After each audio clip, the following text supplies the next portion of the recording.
যদি ঘোষণাপত্র নিয়ে কোনো তালবাহানা করা হয়, যদি ঘোষণাপত্রে কোনো ব্যক্তি গোষ্ঠীর দলের বক্তব্যের প্রতিচ্ছবি হয়, আমরা ছাত্র সমাজ এই ঘোষণাপত্র ছেড়ে চুরমার করে দিব ইনশাআল্লাহ।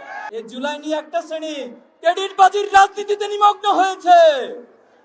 আমরা স্পষ্ট ভাষায় বলতে চাই, এই জুলাই কোনো ব্যাপক মাস্টার মাইন্ড, একক দল, একক গোষ্ঠীর নেতৃত্বে হয় নাই। এই জুলাইতে আমাদের ব্যানার ছিল, আমাদের দলীয় কোনো পরিচয় ছিল না। আমরা সেদিন প্রত্যেকে মাজলুমের পরিচয়, মাজলুমের ব্যানার ধারণ করেছিলাম। এই বুয়েটে আবরার ফাহাদকে আধিপত্যবাদের বিরুদ্ধে অবস্থান নেওয়ার কারণে নির্মমভাবে পিটিয়ে হত্যা করা হয়েছিল। আমরা সেদিন নীরবে নিবৃত্তে কেঁদেছি। আমরা আমাদের সাহস সঞ্চার করেছি, আমাদের শক্তি সঞ্চার করেছি। জাতিমত্যবাদ শক্তি কথায় কথায় আমাদেরকে বন্ধুত্বের ভাব দেখাতে আসে, তারা আমাদেরকে বন্ধুত্বের বয়ান দেখাতে আসে। যারা আমাদের দেশের নদীগুলোর মধ্যে বাঁধ দিয়ে বর্ষাকালে সেই নদীগুলো ছেড়ে দিয়ে আমাদেরকে বন্যায় ডুবিয়ে মারে, আর খরার সময় আমাদের উত্তরাঞ্চলগুলো সহ প্রত্যেকটি জায়গায় খরা তৈরি করে, তারা কি আমাদের বন্ধু হতে পারে? আমার দেশের ফেলানিকে হত্যা করে কাঁটাতালে জড়িয়ে রাখে, তারা কিভাবে আমাদের কাছে বন্ধুর দাবি নিয়ে আসে? তারা আমার দেশের প্রত্যেকটা জায়গায় তাদের গোয়েন্দা সংস্থার মধ্য দিয়ে এই দেশটাকে, স্বাধীনতার সার্বভৌমত্বকে নষ্ট করেছে। এই দেশের স্বাধীনতার পর থেকে যে অগ্রযাত্রা হওয়ার কথা ছিল, প্রত্যেকটি অগ্রযাত্রায় তারা বাধার সম্মুখীন আমাদেরকে করেছে। এজন্য তারা কখনো আমাদের বন্ধু হতে পারে না। জুলাই ছিল আধিপত্যবাদের বিরুদ্ধে, আবরার ফাহাদের হত্যার বিরুদ্ধে এক চূড়ান্ত জাগরণ। সংগ্রামী উপস্থিতি, আজকে আমরা দুঃখের সাথে দেখছি এই জুলাই নিয়ে একটা শ্রেণী ক্রেডিটবাজির রাজনীতিতে নিমগ্ন হয়েছে। আমরা স্পষ্ট ভাষায় বলতে চাই, এই জুলাই কোনো ব্যাপক মাস্টার মাইন্ড, একক দল, একক গোষ্ঠীর নেতৃত্বে হয় নাই। এই জুলাইতে আমাদের ব্যানার ছিল, আমাদের দলীয় কোনো পরিচয় ছিল না। আমরা সেদিন প্রত্যেকে মাজলুমের পরিচয়, মাজলুমের ব্যানার ধারণ করেছিলাম। আমাদের নির্দেশনা ছিল, এখানে কোনো একক নেতৃত্ব থাকবে না, এখানে প্রত্যেকেই নেতা, প্রত্যেকেই কর্মী, প্রত্যেকেই বিকল্প হিসেবে ভূমিকা রাখবেন। এবং সেভাবে ছাত্র সমাজ ভূমিকা রেখেছিল। কোন কারণে 10 জন মারা যাবে, বাকি 10 জন পিছন থেকে দাঁড়িয়ে যাবে। 100 জন মারা যাবে, পিছন থেকে 500 জন দাঁড়িয়ে যাবে। এটাই ছিল জুলাইয়ের পরিকল্পনা, এটাই ছিল জুলাইয়ের পলিসি, এটাই ছিল জুলাইয়ের প্রকৃত বিজয়। এজন্য যারা ক্রেডিট নিয়ে অসুস্থ রাজনীতি করছেন, মেহেরবানি করে আপনারা এগুলো থামান, এগুলো থামান। আপনারা 71 নিয়ে আওয়ামী লীগ যে ক্রেডিটের রাজনীতি করেছে, এর জন্য 71 বিফলে চলে গেছে। 24 নিয়ে যদি আবার ক্রেডিটের রাজনীতি শুরু করেন, 24 কে যদি ব্যবসায়ী কার্ড বানিয়ে আপনারা ব্যবসা শুরু করেন, ছাত্র সমাজ বসে থাকবে না। কিন্তু সংগ্রামী উপস্থিতি, পাবলিক বিশ্ববিদ্যালয় যখন আক্রান্ত হয়েছিল, আমরা দেখেছি প্রাইভেটের ভাইয়েরা আবাবিল পাখির মতো সেখানে এসে প্রাইভেটের ভাইদের পাশে দাঁড়িয়েছে।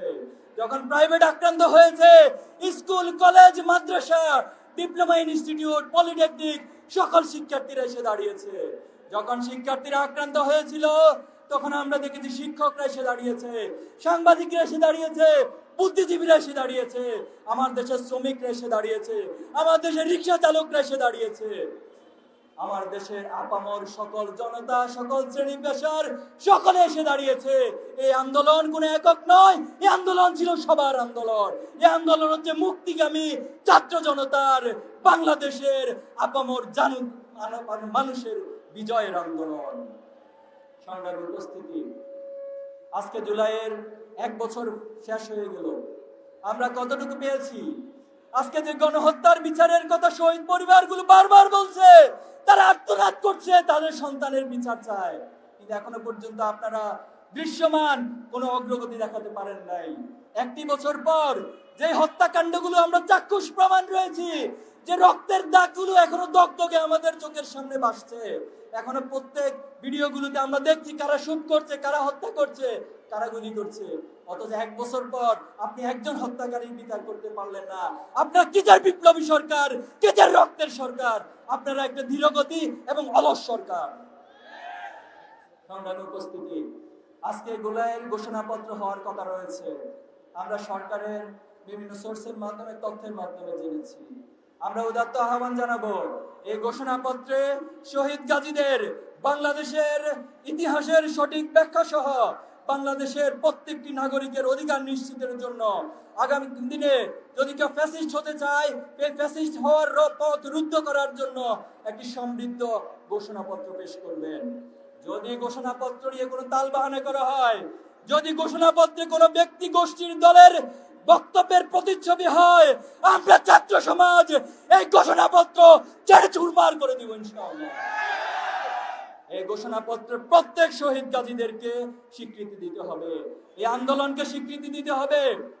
আমরা খুব দুঃখের সাথে দেখেছি যে আন্দোলন ছাত্র সমাজ তৈরি করেছিল, যে আন্দোলনের মধ্য দিয়ে বাংলাদেশের মুক্তি এসেছে, অথচ এতগুলো সংস্কার কমিশন গঠন করা হয়েছে, শিক্ষার সংস্কারের নামে কোনো কমিশন গঠন করতে পারেন নাই।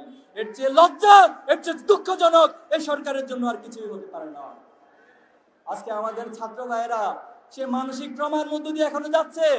আমরা যারা ভাই হারিয়েছি, আমার বন্ধুকে হারিয়েছি, আমার ভাই বোনদেরকে হারিয়েছি, আমরা এখনো সেই রক্তের দাগগুলো আমাদের চোখ থেকে যায় নাই। অথচ এই শিক্ষার্থীদেরকে নিয়ে তাদের মানসিক ট্রমা দূর করার জন্য একটি বিশেষ ব্যবস্থা গ্রহণ করা ছিল, সেটা করেন নাই। আমরা দাবি জানাচ্ছি, অতি সত্বর শিক্ষাঙ্গনগুলোকে শিক্ষার্থীদের উপযোগী করে, শিক্ষার্থীদের নিরাপত্তা নিশ্চিত করে, শিক্ষার্থীদের সঠিক অধিকার নিশ্চিত করে আপনাদেরকে যথাযথ উদ্যোগ গ্রহণ করতে হবে। সংগ্রামী উপস্থিতি, আমি শেষ করতে চাই, আপনারা দেখেছেন ছাত্র শিবিরকে নিয়ে, এই দেশকে নিয়ে এখনো পর্যন্ত একটি মহল ষড়যন্ত্র লিপ্ত রয়েছে। আপনাদের নজরে কি এসেছে? এসেছে। অতীতে ছাত্র শিবিরকে নিয়ে অনেক ষড়যন্ত্র করা হয়েছে, আমাদের বিরুদ্ধে অনেক প্রোপাগান্ডা, মিথ্যাচার করা হয়েছে। কিন্তু যারাই আমাদেরকে মিথ্যাচার করেছে, প্রোপাগান্ডা চালিয়েছে, আমাদের বিরুদ্ধে অবস্থান নিয়েছে, আমাদেরকে বিভিন্ন ট্যাগিং দিয়ে হত্যার উপযোগী করেছে এবং আমাদেরকে জুলাই আগস্ট আন্দোলনে আমাদের সম্পৃক্ততার কারণ দেখিয়ে ছাত্র শিবিরকে গত বছর 1 আগস্ট নিষিদ্ধ করেছিল। আপনাদের মনে আছে? ছাত্র শিবিরকে নিষিদ্ধ করার মাত্র 5 দিনের ব্যবধানে ফ্যাসিস্ট হাসিনাকে বাংলাদেশ ছেড়ে পালিয়ে যেতে বাধ্য করা হয়েছে। এজন্য অতীত থেকে শিক্ষা গ্রহণ করুন। আমরা আবার বলছি, অতীত থেকে শিক্ষা গ্রহণ করুন। অতীত থেকে শিক্ষা না নিয়ে যদি আবার আপনারা একই ভুল করেন, একই গর্ত ছাত্র শিবিরের জন্য করেন, আপনাদেরকে সেই একই গর্তে পতিত হতে হবে।